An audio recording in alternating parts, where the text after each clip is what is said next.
She was born into silence.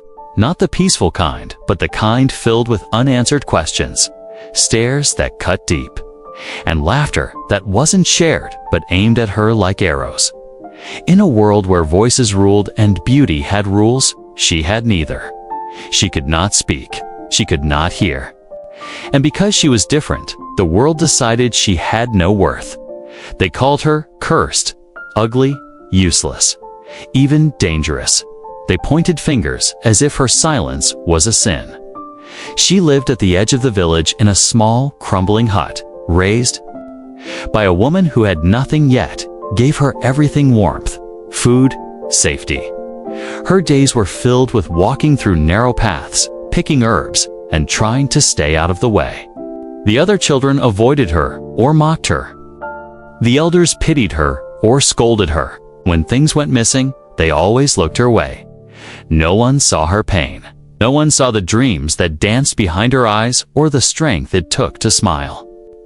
When no one ever smiled back, she had no voice to cry out, no words to defend herself, only silence. But in that silence, she carried something no one could imagine. A secret older than the village. A truth hidden beneath years of dust and neglect. A legacy sealed around her neck in a golden emblem no one ever noticed. They thought she was nothing. But what they didn't know, what they could never imagine, was that the girl they mocked, pushed aside, and left in the shadows was the lost daughter of a king. A girl born into royalty, stolen in chaos, and hidden in plain sight. And now the time has come for the world to know who she really is. Not just a poor, deaf, and dumb girl. Not just a face in the crowd, but a storm wrapped in silence. A flame that never stopped burning. A queen who is never waiting to be crowned, only waiting to be seen. She lived with an old woman known as Medid, a healer who had no children of her own. Medid had found Naya as a baby, swaddled in cloth and hidden beneath a fig tree at the edge of the forest. There was no note, no name, only a small leather cord around the child's neck bearing a strange golden emblem. Medid, who believed every life was a gift from the ancestors, took the baby home without question. Years passed. Naya grew into a teenager with deep brown eyes, thick coiled hair, and skin the color of rich soil. But the villagers never saw her beauty. They saw only her silence, her awkward expressions, and her tattered clothes. She was that deaf girl, the one people whispered about behind cupped palms. Children chased her from the well, market. Women slapped her hand when she reached for dropped fruit. The young men mocked her walk, pretending to limp and wave their arms like fools. When she tried to smile, they called her cursed. When she looked away, they threw stones. Naya spent most of her days gathering herbs from Medid, wandering the quiet parts of the forest where the trees spoke in rustles and breezes. There, no one laughed at her. She would trace patterns in the dirt with sticks and dream of a place where she belonged. One afternoon, while resting by the river, she noticed a boy watching her from across the water. He was about her age, tall, and barefoot with curious eyes. He didn't speak. He didn't laugh. He just watched. She stared back, wary but unafraid. The next day, he returned. And the day after that. Eventually, he crossed the water and sat beside her. He drew a bird in the sand. She drew a tree. He smiled. She smiled back. They never spoke, but they began to understand each other through gestures and symbols, through laughter and shared silences. His name was Kanu. He was kind, gentle. He didn't treat her like she was broken. Still, when Naya returned to the village each day, the cruel words returned. One girl threw a basket at her and yelled, "Why don't you just disappear, freak?" Others laughed and mimicked her.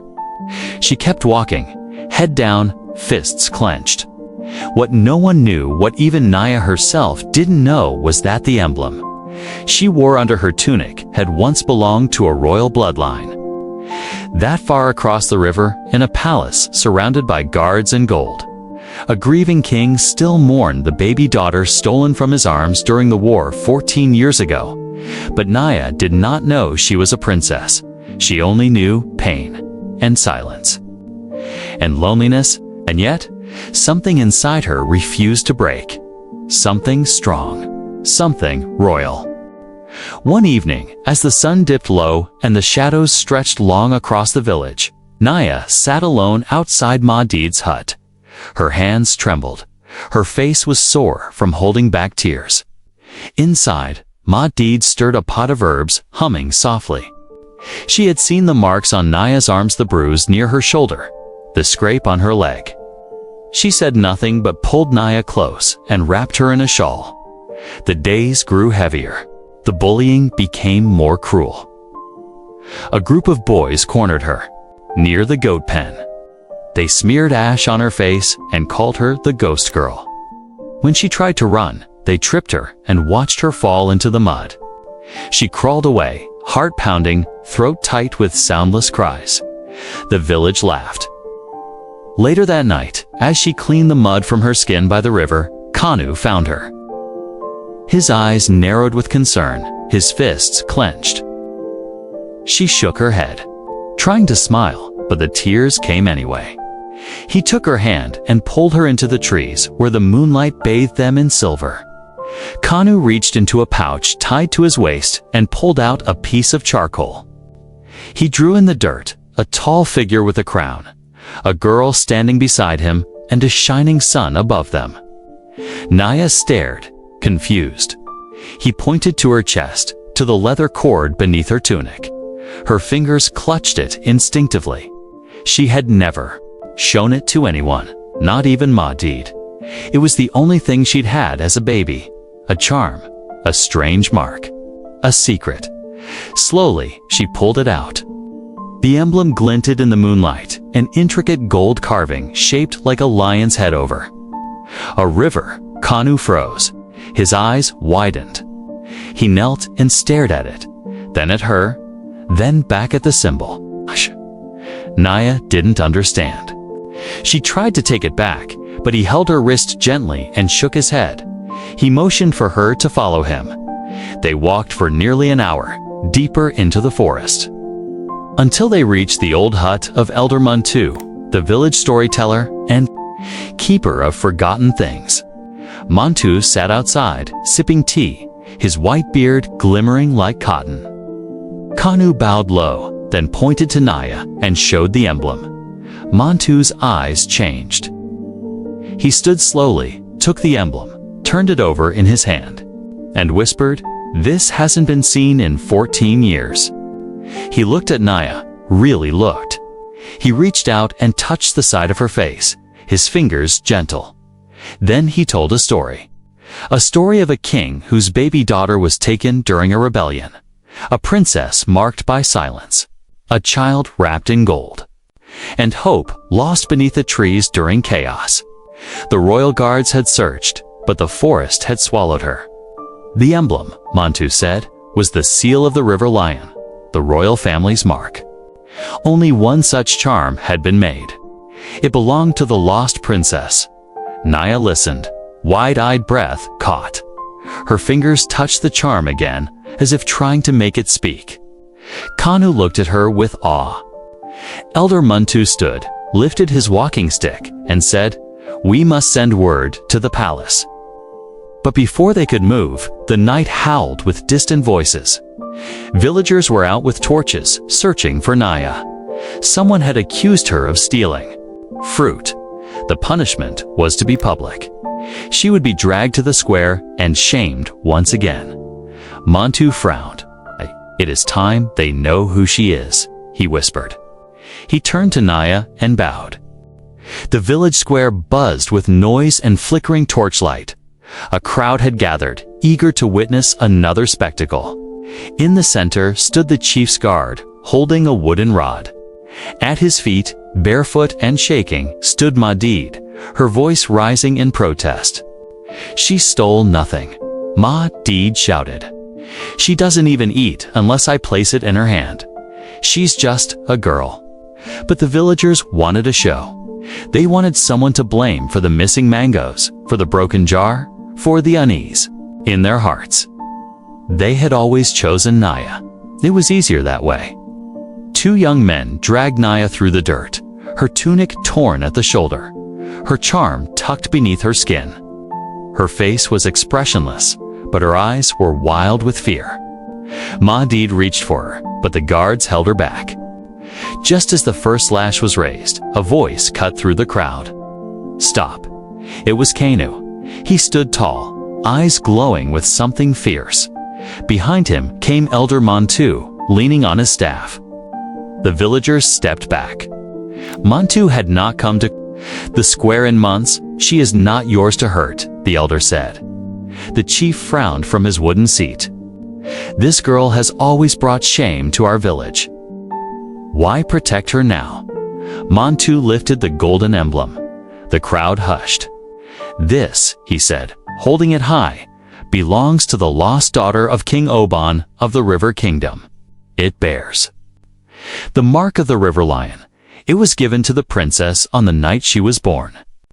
The same night she was stolen." Gasps swept through the people. The chief stood.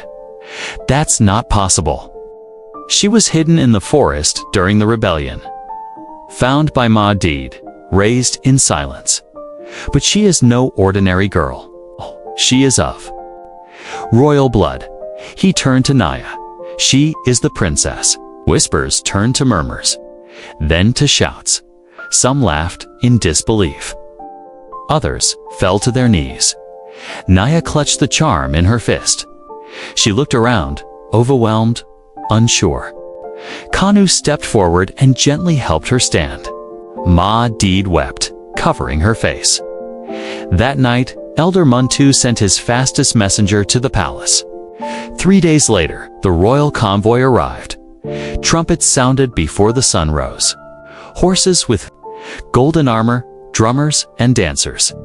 And in a grand chariot, King Oban himself, eyes sharp, shoulders heavy with time.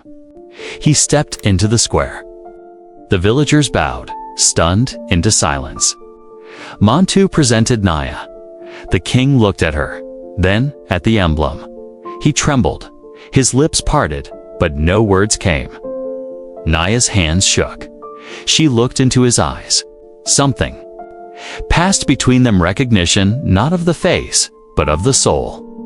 He fell to his knees. "My daughter," the crowd gasped.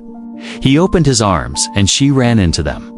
The king wept like a child, holding her close, rocking her back and forth. That day, everything changed. The village that once mocked her now stood in awe. But the king was not finished. He rose and faced the people. "This girl was never broken. It was your eyes that were blind, your hearts that were deaf." And to Naya, he said, "You are not cursed. You are a blessing." He turned to Mahdid. "For your kindness, you will be honored for the rest of your days. And to Kanu, for protecting her when no one else would. You are now her guardian, her friend, and forever welcome in my palace." Naya did not speak. She could not. But her smile, wide and pure, said everything. The journey to the palace was slow and majestic. Naya rode in a carriage beside the king, draped in fine silks and surrounded by guards. But her eyes kept drifting to the trees outside, to the winding roads, to the distant memory of the hut she once called home. She held the charm tightly in her hand. It had always been there, quietly waiting to reveal the truth. When they arrived, the palace gates opened to reveal marble steps, glowing lanterns, and servants dressed in blue and gold. A chorus of flutes welcomed her, and petals were scattered. Beneath her feet, still, Naya felt small, unsure. Her silence followed her like a shadow. That night, in her new chambers, she sat on a soft bed beneath a ceiling of stars painted in gold. She touched her own face in the mirror, no longer caked with mud or bruises, but still carrying the weight of everything she'd endured. A maid entered with a tray, bowed low, and lit a lamp beside her. The king came later, kneeling beside her with a bundle wrapped in cloth. He opened it and revealed scrolls records of the day she was born, the carved crest of the river lion, and a painting of a baby girl with deep brown eyes. Her eyes, he placed a hand over hers and whispered, "Your voice is not gone. Just different, and it matters." The next few weeks were filled with change. Teachers arrived to help her learn signs and writing. At first, her fingers were clumsy, uncertain. But soon, she began to express herself. Slowly, her hands started to move with purpose. She told stories. She shared feelings. She laughed without sound, and it echoed louder than any voice. The palace staff admired her resilience. Nobles who once ignored her now bowed in respect. But not everyone welcomed her return. Some in the court whispered doubts. "A mute princess," they scoffed. "How will she lead? She's not fit to represent the royal family." One evening, during a council dinner, a nobleman rose and spoke sharply. "With all due respect, Your Majesty, blood alone does not make a princess. A future queen must command attention, must speak, must lead with strength." The room fell silent. Nya stood slowly. She walked to the center of the hall, turned to face the nobleman, and raised her hands. With precise and graceful gestures, she signed, "I hear with my eyes. I speak with my hands. I feel with my heart, and I lead with truth. Is your tongue stronger than that?" The king rose, applauding. Others followed. The nobleman bowed his head. From that day, no one questioned her right again as her training continued. Nya spent time in the palace gardens, walking among flowers she had never seen, sitting by fountains that sang songs she could not hear but could feel. She often invited Kanu to visit, and together they sat under the baobab tree, drawing symbols and laughing. The bond between them deepened, silent but unshakable. She asked the king one day, using her hands, "May I return to the village?" He nodded, with honor. They traveled back with music, with gifts, and with her royal banner fluttering above. This time, the villagers didn't laugh. They bowed. They offered food, songs, and apologies. Nya stood in the same square, where she once knelt in shame. She raised her hands and signed slowly, "I forgive you." Then she looked to Madid, who stood in tears, and embraced her tightly. Nya announced the building of a new home for children like her, a school of silence, where the unheard would finally be understood. Stone by stone, they built it together. And Nya, once bullied and broken, became the voice for so many. The school opened on a bright morning as the sun climbed slowly over the hills. Drums beat softly. Children gathered in lines, and the royal banner waved high above the gate. The building stood tall, its walls painted with vibrant colors and symbols from every tribe. It was more than a school, it was a promise. Nya stood at the entrance, dressed in white and gold, her hair wrapped in silk. Beside her stood Kanu, smiling with pride. Madid sat in the front row, her eyes filled with tears. The king watched from a distance, allowing his daughter to lead. The first student to walk through the gate was a young girl with clouded eyes and twisted legs.